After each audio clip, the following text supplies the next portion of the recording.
Hello, everyone. Welcome to the Slingshot Challenge alumni webinar on activating the Explorer within. I'm Andrea Rodríguez, and I'm a National Geographic Young Explorer. I am joined today by the 2023 Slingshot Challenge funding recipient, Maya Faulstich, members of two of the Earthshot Prize Award recipient teams, Chris Hunter and Andrea Okun, as well as National Geographic staff. And we're all so happy you're here with us today.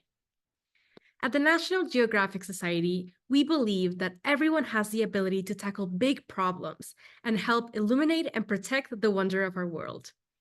All of you have proven that by participating in the Slingshot Challenge. But we also realize that sometimes it can be hard to know how to keep that momentum going. And that's why in today's webinar, we will give a brief overview of the skills, attitudes, and knowledge that will help you continue to progress in your change-making journeys. Then we'll spend the rest of our time hearing from our very special guests, Maya, Chris, and Andrea, who are very excited to share with us how they have been able to tap into their explorer mindset to take on a variety of environmental challenges all around the world. And along the way, we would love to hear your questions. And since this is a webinar, everyone's microphone is muted. But if you have any type of questions, please feel free to use the question and answer function in your Zoom toolbar at the bottom of your screen to submit your questions. And I'm loving all those messages coming in the chat. And before I get started, I would love to introduce myself. My full name is Andrea Rodríguez, but you can call me Andy since we're now friends. I'm 23 and I go by she, her pronouns. I live in Monterrey, a city nestled amidst really beautiful mountains in northern Mexico. I'm a visual storyteller and a community organizer, and I'm passionate about documenting environmental grassroots initiatives, particularly those led by women and girls. I am a founding member of Viaja al Microcosmos, a youth-led collective committed to protecting freshwater ecosystems in our city. We harness the power of citizen science and art to actively engage our community in conservation efforts and foster a sense of shared responsibility. Having witnessed the gradual degradation of the Santa Catarina River over the years, the biggest waterway in our city, our mission is now to revive this urban green space and provide an entry point for future scientists, artists, lawyers, and other experts to take an active role in its protection. With help from other local organizations, we're currently piloting citizen monitoring of river health to influence public policy with up-to-date information. And we're also leading documentation of local species through citizen science tools. I'm personally working on a documentary about this wonderful river, the Santa Catarina River, and I'm hoping that this story will inspire the citizens of my city to recognize its remarkable biodiversity and reclaim their role as stewards of this very essential ecosystem.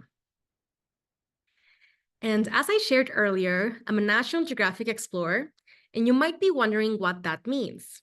So National Geographic Explorers are individuals who receive funding and support from the Society to illuminate and protect the wonder of our world through their work.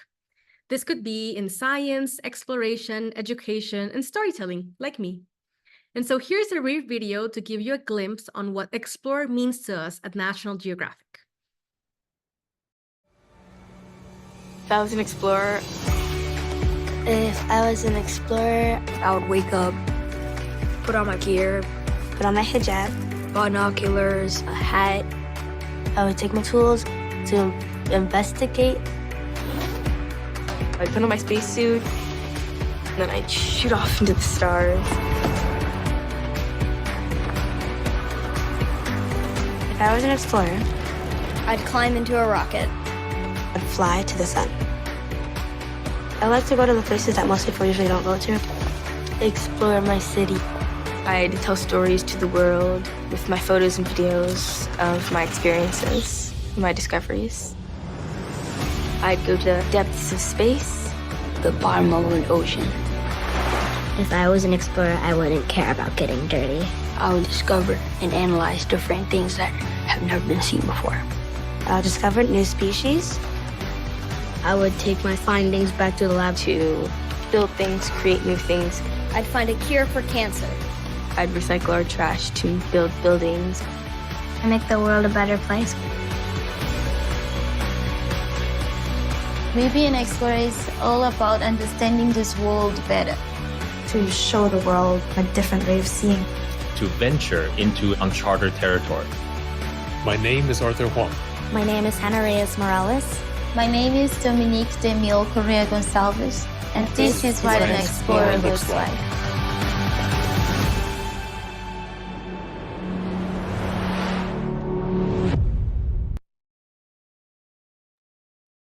So as you've just seen, National Geographic explorers are solution finders and change makers from around the globe who are passionate about our planet and making it a better place. Just like everyone in the Slingshot community, we ask questions, follow passions, and take action within 5 topics: cleaning the air, restoring the ocean, protecting nature, reducing waste, and addressing climate change. And explorers come from a variety of different backgrounds and do a variety of different things. And while no 2 National Geographic explorers are exactly the same, one thing we do share is an explorer mindset. This mindset is a set of knowledge, skills, and attitude that defines what it means to be an explorer. We are curious, empathetic, and empowered. We know how to communicate with others and solve problems while using geographical perspectives and practices. And lastly, we understand the importance of seeking interconnections between humans and the environment. And we know that it's crucial to continue building our knowledge about both human and natural systems. Of the over 3,000 National Geographic explorers, none of us got where we are in the exact same way. But we all share this mindset, the explorer mindset. The attitudes, skills, and knowledge that make explorers successful, which are also beneficial across a wide variety of professions and areas of expertise. It doesn't matter where you hope to end up, as long as exploration is where you begin. And we believe that every person, no matter who you are, has the potential to develop the same explorer mindset that drives explorers to inquire, explore, seek knowledge, and work to solve some of the world's most pressing problems. Likely, you're already a part of the way there. The first step is to reflect on the explorer within. But what does this mean? Luckily, our panelists today, Maya, Andrea, and Chris, are excited to model the process for you all today. They are prime examples on how anyone, anywhere, any age can embody the explorer mindset. And for the remainder of our time together, they will share more about their passions, skills, and actions that have helped them make an impact and bring about change all around the world.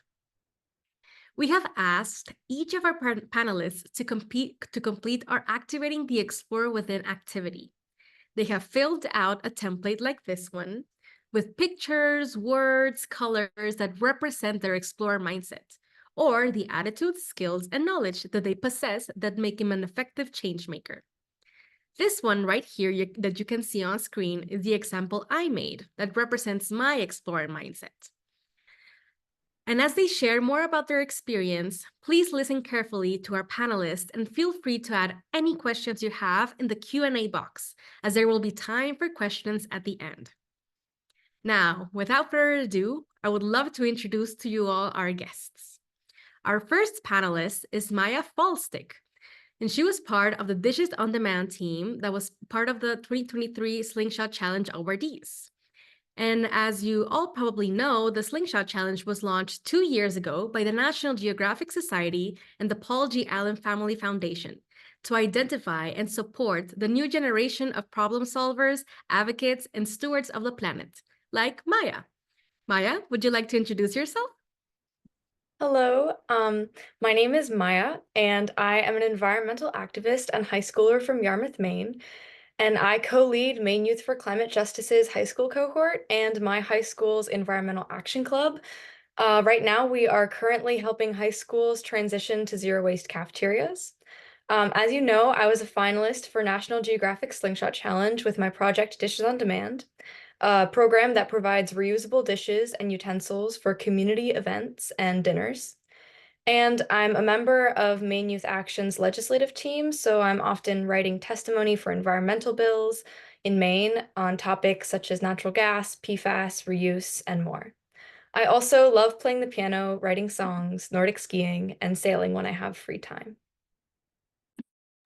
We're such big fans of you, Maya. Our next two panelists are joining us from the Earthshot Prize. And we are so excited to share that the Slingshot Challenge is an affiliate collaborator of the Earthshot Prize this year. Through this exciting new partnership, budding scientists, environmental advocates, and climate stewards will come together from around the world to seek solutions to protect our planet. The Earthshot Prize was launched by Prince William in 2020, and similar to the Slingshot Challenge, it is their goal to search for and scale some of the most innovative solutions to the world's greatest environmental challenges.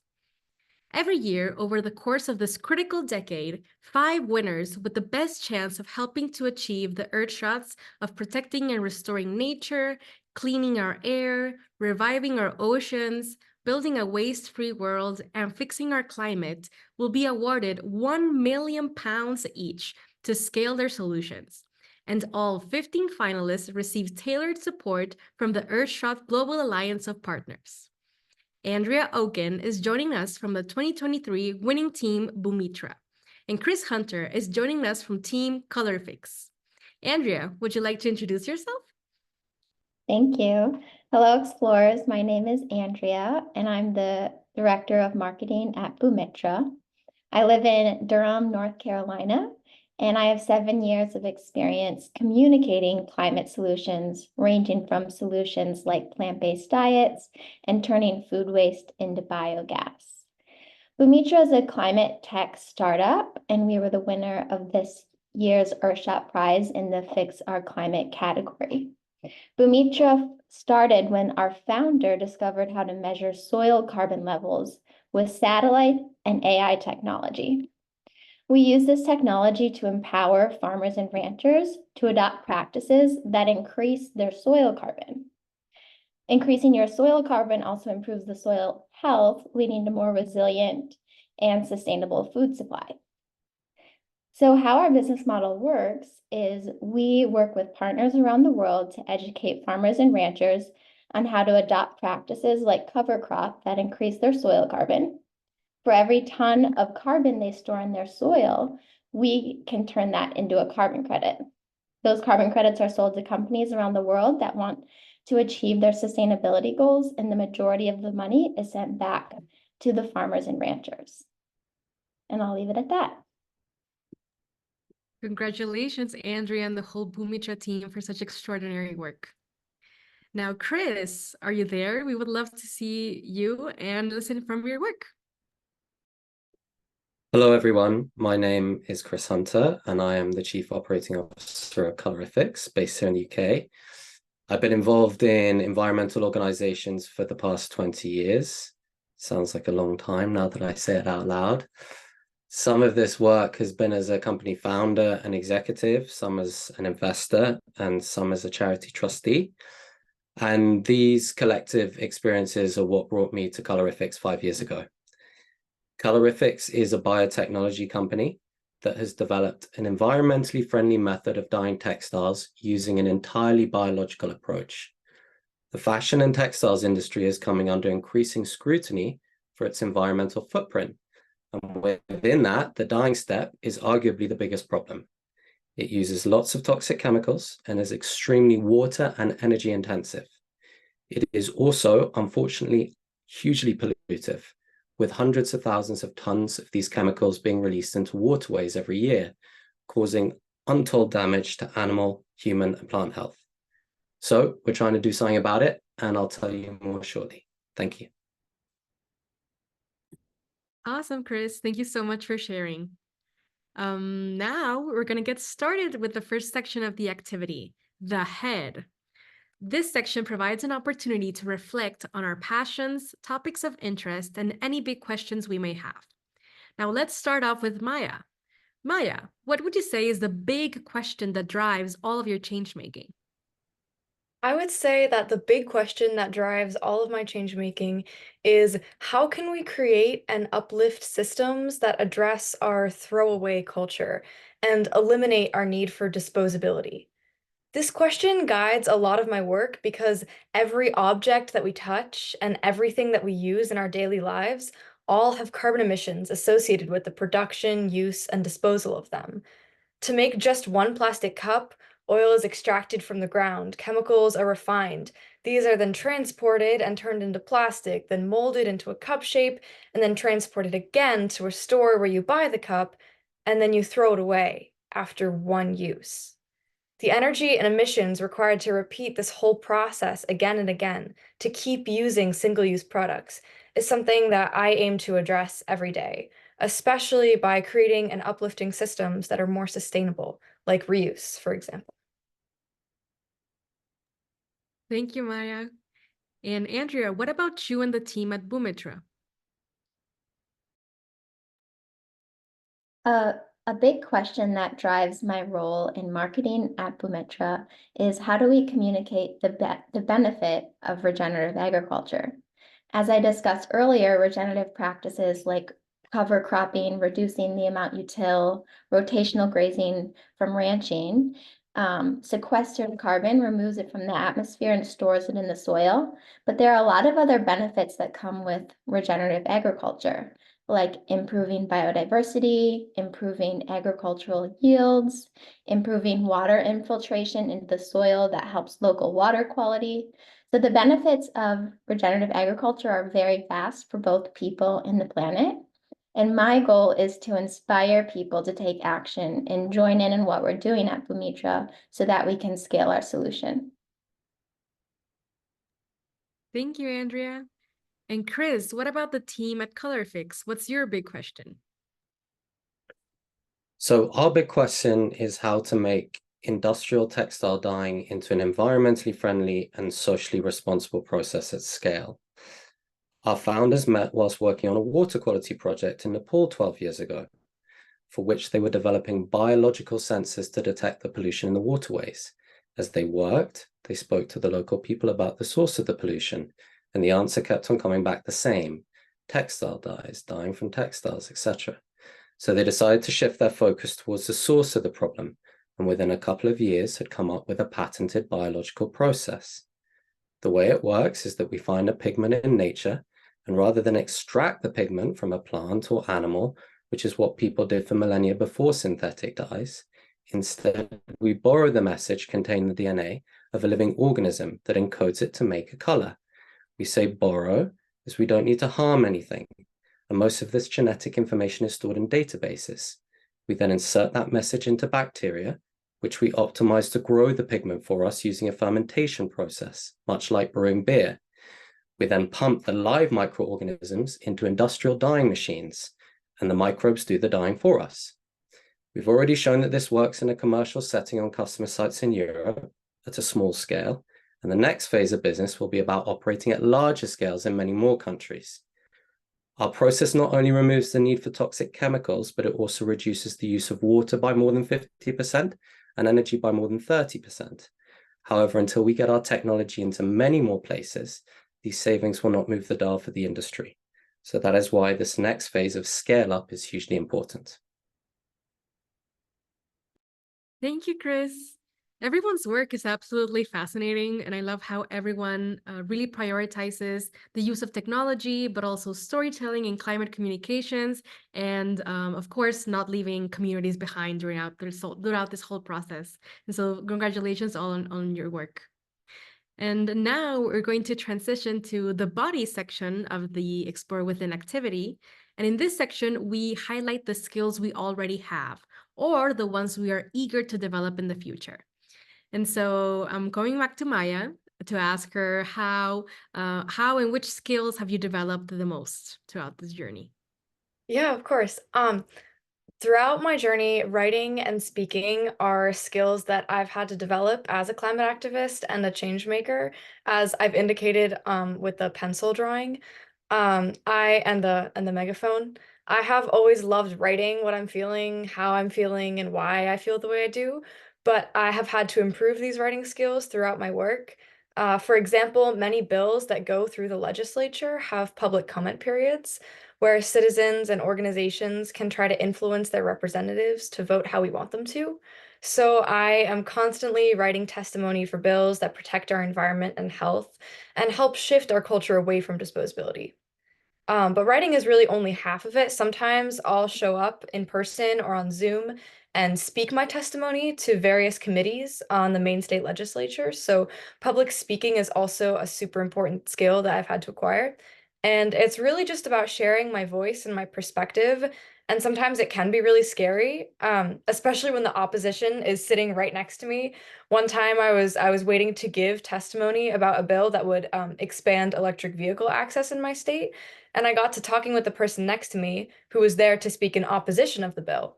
And we discussed a little bit, and it was really interesting to hear her perspective. And although I disagreed with her, it's still really important to talk to those people who you disagree with. So getting to know those who disagree with you is also a super important skill.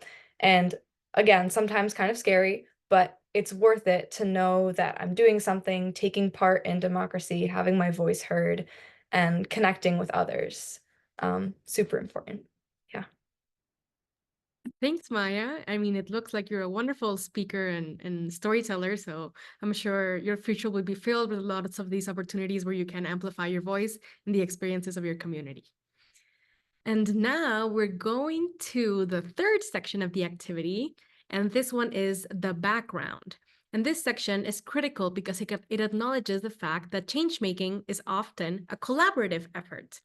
And in this section, we reflect on the partners and supporters we had previously worked with or those we hope to work with in the future. So I'm going to direct this question to Chris. And Chris, can you please tell us who have been some of the most important connections and collaborations you have had and why it was important to connect with them? Sure. Building a great business or organization takes more than a great idea and a great team. You generally need external stakeholders who are committed to your success.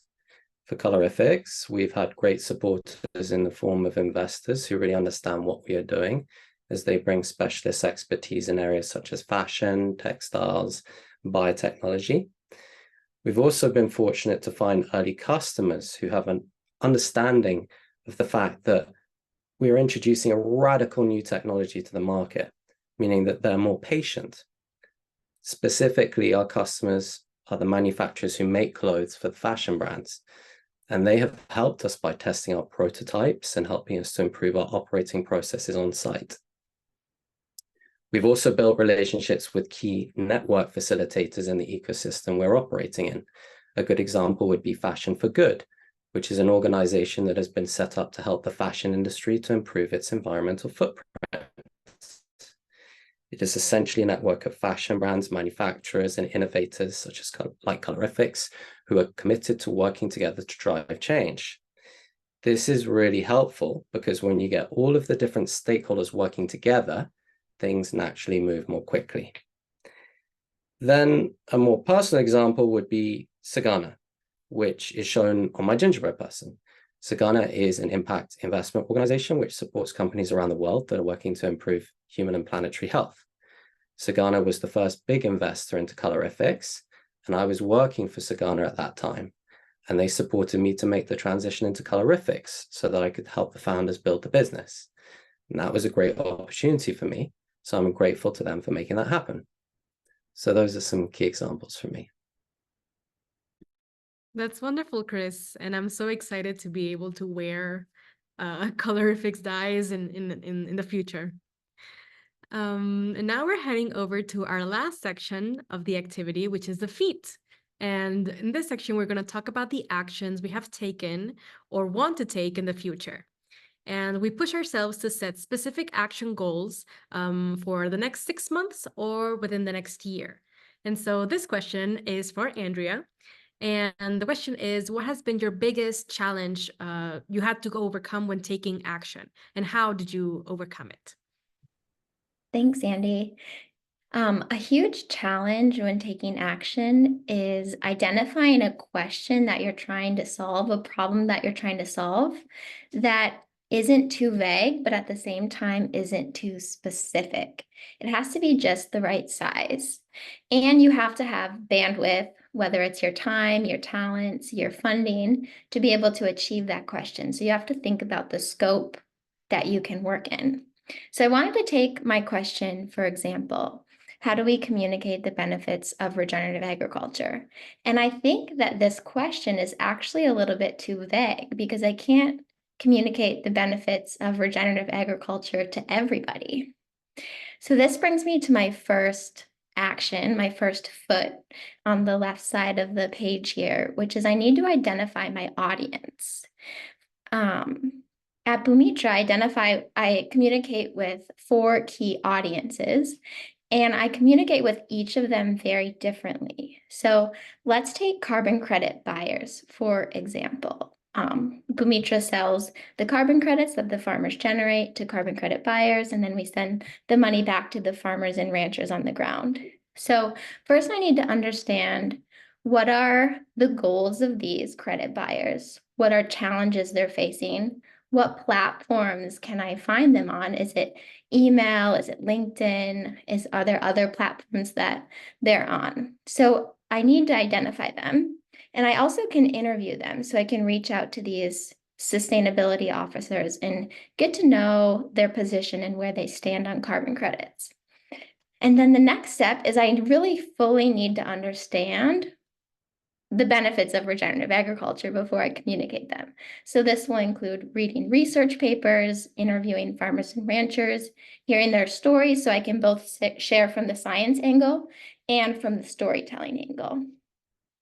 And then in my 1 year step on the right side, you'll see create, which is my favorite part. This can include articles, infographics, videos. So this is the vehicle in which I'm reaching these carbon credit buyers. And then next I'll test that content so I can see, are people clicking the link and taking an action? Are they commenting? Are they sharing with somebody? And then I can see what's working and what's not working. And from there I can adapt to make sure that the efforts that I'm taking are achieving the goals that I want them to. Thanks, Andrea. It's really insightful to take a look at your whole process because we often think that there's a single story for everyone, but in reality, storytelling is the most impactful when you cater it to an audience. So great work and thank you for sharing. Now we would like to open it up to all of you for questions, the Slingshot community.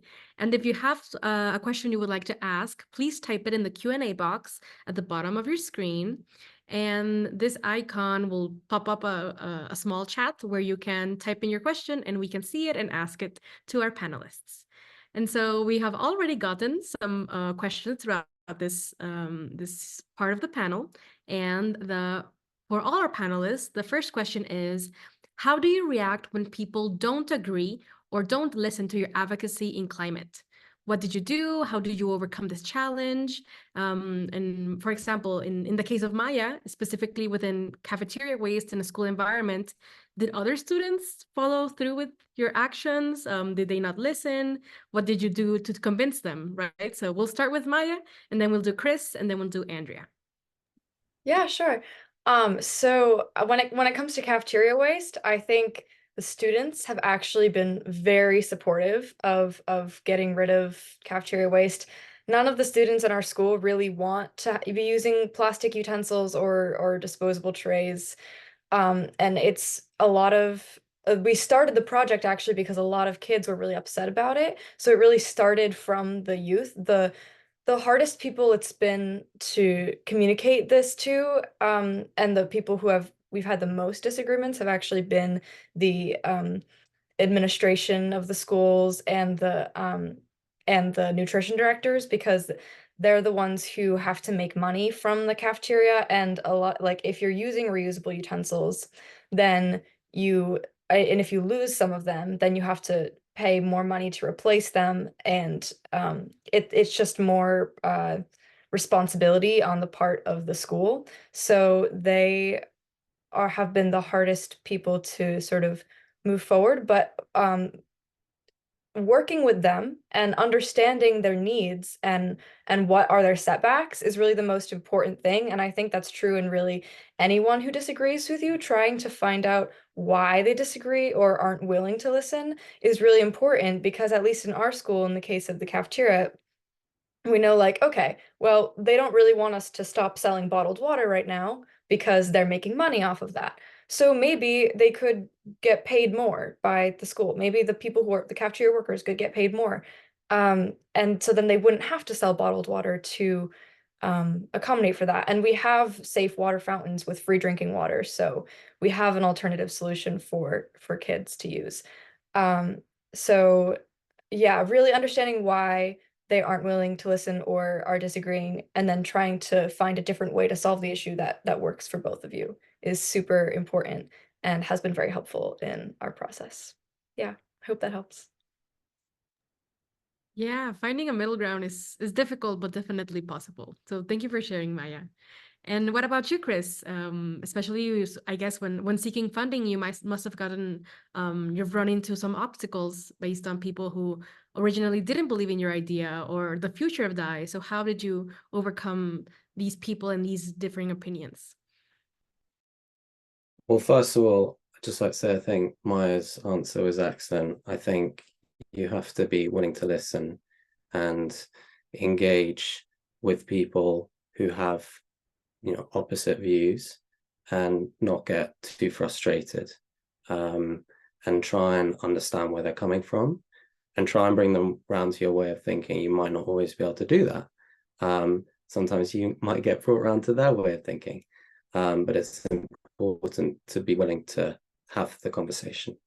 I think kind of answering it from a different perspective, I mean, when you're bringing a very radical new technology to the market, which is what we've been doing with Colorifix, you're going to meet different types of resistance. You're going to meet resistance from people who just don't believe it's possible because it's so different to how things are done. You're going to meet resistance from people who own the incumbent technologies, the existing processes that might be hugely polluting, but are the way things are done, and they don't want to see these new challenges coming along. So you're going to meet all types of resistance as an entrepreneur. But I think the best thing you can do in those circumstances is just to act and show that it can work, and redouble your efforts and prove, that it is possible. And so you're going to go through a lot of setbacks. We go through setbacks every day, literally every day, every week. You have to be very resilient when you're doing these things. The best thing you can do is to prove that it works by action. As for investors, in raising money, getting funding for these ventures can be extremely challenging. But the best way to build monetary support is to formulate a really clear value proposition, how it is your solution is different to and better than others. In our case, that is about providing environmental savings while still meeting the quality requirements of the fashion industry and doing it at a similar cost to existing technologies. And you need to make sure that you package the information up in a presentable way and ensure that the messaging is clear. Then you need to target the right people with that message. So yeah, those are some thoughts for me. Thanks, Chris. I love that show and tell mentality of proving your idea that can change a lot of lives. So thanks. And Andrea, what about you? I'm sure you've talked and met people from different countries, different cultural contexts, like languages even. Like, what has been your approach? Yeah. Well, I'd like to echo what Maya and Chris both said of active listening. So understanding where the person's coming from, because they have real concerns and real things that need to be listened to. And then you can try to find a middle ground. And then, Chris, I love what you said of, if you believe in it, just do it and do it really well. Luckily, in the regenerative agriculture space, there's so much research and so many examples showing that this really works. So that community is very supportive, but the the community in the industry that gets more critiques is the carbon market. So selling carbon credits. And what I typically share for that case is we're at a point with climate change where we need every solution, both and both and. We need everything we can to solve this problem. And carbon credits are one tool to finance ecosystem restoration, to finance all of these great solutions. So that would be where I get the most pushback. Thanks, Andrea. And now with a more optimistic approach, I would love to hear your answers to this really beautiful question we got in the chat, which is, could you describe the moment where you guys realized that you were making a difference with your work and that what you're doing on your day-to-day lives is actually transforming communities, countries, whole industries and processes? How did that feel? And when did you realize that your project had such a huge impact? We could start with Maya again. I think a lot of times I don't really realize the kind of impact that I am having until people actually reach out to me and say that it has impacted them or in some way. For example, the Dishes on Demand project that I was a finalist for the Slingshot challenge for. It was just an idea that I had. I was thinking, oh my goodness, it's so silly that at my school and in my community, we're always using disposable dishes and plates for everything. I'm just gonna, buy a bunch of dishes and give them and reuse them and wash them and give them to people. And I'm just gonna do that. And then it sort of turned into this actual program that I started maintaining and really having to like keep track of. And then when I sort of realized like, oh my goodness, like now we need to have like volunteers and people to help out, and like a lot of people are requesting to have reusable dishes. Like this is something that people actually want. And now I'm somehow a finalist for the Slingshot challenge. Like I was like, oh my gosh, I'm actually doing something. And it just kind of started as an idea that I was like, you know what, I'm just gonna do this. And if it goes somewhere, it goes somewhere. And if it doesn't, it doesn't. And it went somewhere. So you really just gotta like put yourself out there. And it's only going to happen if you start. So, yeah. Awesome, Maya. I'm so happy to hear that. And Chris, what about you? When did you realize that Colorifix was this huge solution that could possibly disrupt the entire fashion industry, and how did it feel? Well, in spite of all the challenges I spoke about, we do have wins along the way. And actually, the biggest one was arguably very, very recently. I've been with Colorifix for 5 years, but this was last month. And we've just deployed our large-scale fermenter onto a customer site. Everything we've been doing so far before that has been at a small scale, as I mentioned in my previous segment. And this fermenter generates 3,000 liters of fermentation broth, which can then go into a dyeing machine. And it configures with a half-ton dyeing machine. So half a ton of fabric, it's quite a lot, and it's quite a standard industry amount to be dyeing. And it's the kind of first stage where we've really been dyeing at scale, at volume. And we turned it on and we had to do a few test runs. And then a couple of weeks ago, we did our first commercial dye run, and 3,300 meters of fabric came out of that dyeing machine, dyed a lovely blue color using no chemicals and using significantly less water and energy, as I explained. So it was a magical moment for us and for the customer, and it shows that it really does work at scale. So now we need to get more of those machines and put them in many more places, and there will be many challenges to do that. But now that we have shown that it works at scale, it is a very exciting moment. Congratulations, Chris, to the entire team at Colorifix. It sounds like a really beautiful moment to see that, fabric come out of the machine. Congratulations on all your hard work. And Andrea, what about you? I'm sure you also have a huge amount of successes under Boomitra's belt. Thank you, and congrats, Christopher. That's so exciting. So Boomitra is made of a wonderful team of ecologists, geospatial scientists, software developers, project developers, all of these wonderful people working so hard. And then I have the gift of interviewing the farmers and ranchers. So I really get to hear every week about the benefits that they're experiencing from adopting these practices. And then I get to bring them back to the team to say, hey, look, on the ground, there are real changes. So just recently, I interviewed a rancher in Mexico who had 1 species of grass on their ranch and now has 17 species of grass. Or on another ranch in Mexico, a wildlife biodiversity corridor was restored, and they've seen wolves and different animals that have come back to the land. Or in Kenya, I'll hear a story about a farmer doubling their yields through adopting better practices. So that's super fulfilling. So I feel like my cup gets filled up all the time with these really great stories from the farmers we're working with all over the world. Sounds beautiful, Andrea. And hopefully I'll get to meet you here in Mexico sometime. Yeah, we have some partners in Monterey.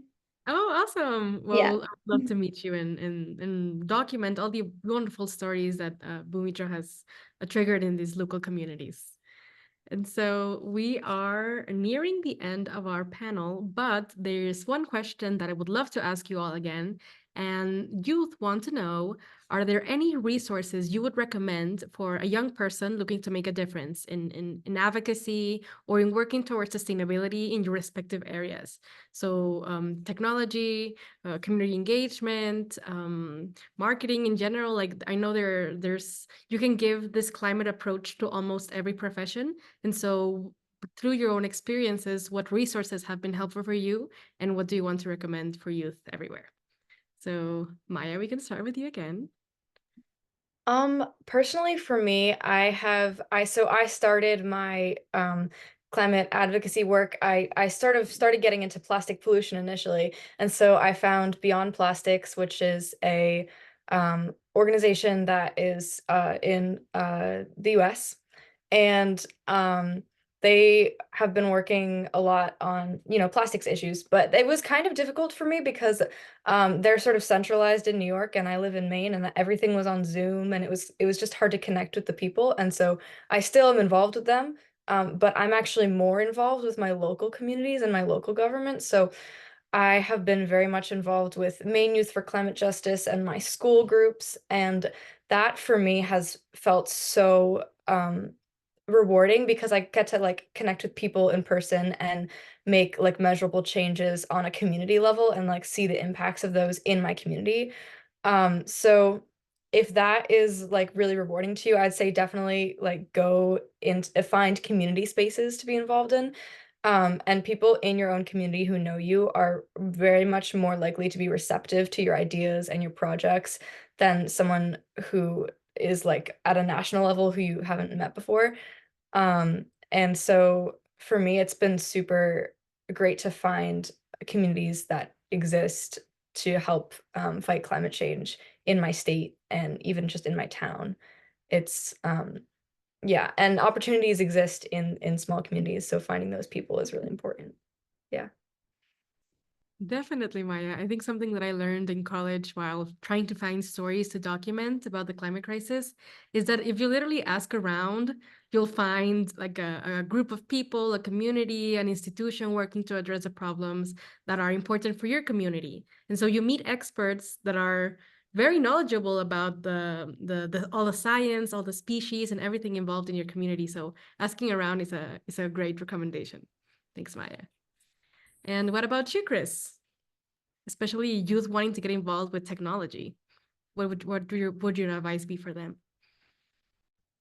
Well, I think it really depends, right? What it is you're looking for. But I guess answering it more generally, or answering it from the perspective of some of the things that have been helpful to me, because when I started out on my journey getting into environmental business, the sector was really quite small in the UK, so I had to try quite hard.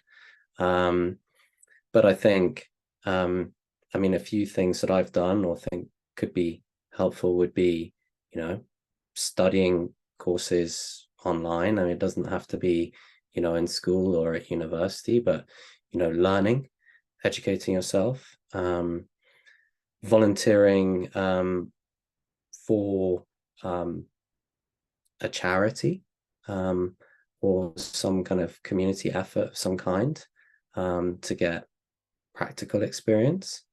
I've been involved in a couple of charities for the past 10 to 12 years in the UK, which is something that I do on the side. Trying to get internships, even if they're very short term, with organizations, trying to find a mentor who can help guide you. I think often getting an internship or finding a mentor can be hard because, people are busy. But I think the key is to show a growth mindset, that you're really keen to learn and apply yourself. And if you're asking for something, do it thoughtfully and politely. Make an effort to show that you've researched the topic thoroughly and explain how you think the person can help you. And I think that generally speaking, if you do all of these things, you'll find that even busy people are more inclined to help. So those are a few tips from me. Thanks, Chris. I know that enthusiasm can open a bunch of doors for everyone. So keep communicating that passion you have about the cause for more opportunities in the future. And Andrea, what about you? Thanks, Andy. I would say that everyone has talents, and the climate action movement, the climate industry needs every single talent. So whether you're like Andy and you're a storyteller and a photographer and an artist, and you want to use those skills to advance climate solutions, or if you are someone who loves math and Excel spreadsheets, like every climate organization needs someone doing finances. So any skill that you have, I recommend just like really, and that you enjoy, I recommend leaning into it and building it, and just be patient, because sometimes the easier path is maybe just to find a job at more of a status quo place, maybe a more polluting industry. But if you're patient, if you network, I think you can find a place to work that really aligns with your values that you can apply your skills in. Thanks, Andrea. That was such wonderful advice, especially for recently graduated people like me. And so we have a bunch of other questions here, but our time today is limited. But please keep in touch with the Slingshot Challenge team for more opportunities like these to get to meet incredible change makers from around the globe. And so activating the Explore Within may feel challenging, but the fact that you participated here today and that you attended this webinar and that you've been in touch with the Slingshot Challenge throughout these past few years is proof that each of you already possess some of the attitudes, skills, and knowledge that comprise the Explorer mindset. And you are all curious, empathetic problem solvers who are skilled in identifying, understanding, and analyzing important issues that connect us all. And you can carry this throughout the many directions that your life and career will take you. So please keep developing that explorer mindset. We encourage you to keep working on your solutions for the planet and submit to the Slingshot Challenge again next year. And of course, join us for our virtual celebration on May 8th. Where we will announce this year's awardees and celebrate Slingshot participants from all over the globe. Be on the lookout for an email after this wonderful webinar we had here today, and we will share a recording of the session for your reference, as well as a blank copy of the activity, the gingerbread person, to help you activate that Explore Within. Thank you so much to our panelists for sharing their insights. I've learned personally so much from you, and I'm sure everyone in attendance did as well. And so very happy to have shared this time with you, and hopefully we'll see each other soon. Bye. Bye, everyone. Thank you.